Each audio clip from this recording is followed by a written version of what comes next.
La question qui m'a été posée, c'était de savoir dans quelle mesure les réformes récentes sur l'objet social introduites dans la loi Pacte récemment étaient en mesure de changer les représentations qu'on avait de l'entreprise. Et il me semble qu'on peut répondre à cette question en avançant 2 points. Le premier, c'est que la réforme propose de définir l'entreprise en tant que telle, indépendamment de son véhicule juridique qui est la société anonyme. En cela, elle permet de rendre crédible le projet d'entreprise à travers la dimension de désirabilité future qu'elle porte et au regard des transformations futures qu'elle vise. Cette vision de l'entreprise en tant qu'un collectif propre qui s'organise pour intégrer ses activités de conception et mettre en avant des activités de R&D.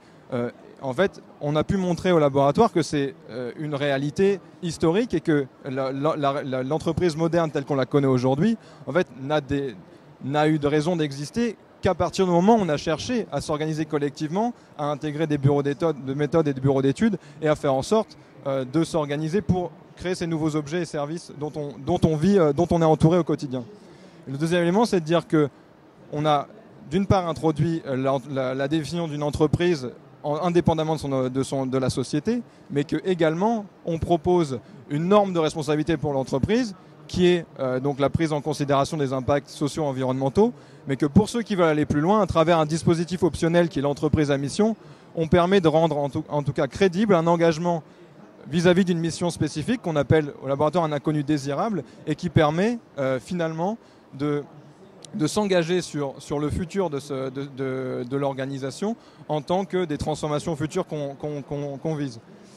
Et je dirais que si on voulait faire le lien avec l'usine extraordinaire, si on prend les enjeux de l'usine du futur comme un intérêt à pérenniser l'activité industrielle indépendamment des chocs technologiques ou en tout cas des mutations qu'elle pourrait vivre, on peut relire l'usine extraordinaire en tant avec le cadre de la mission en disant que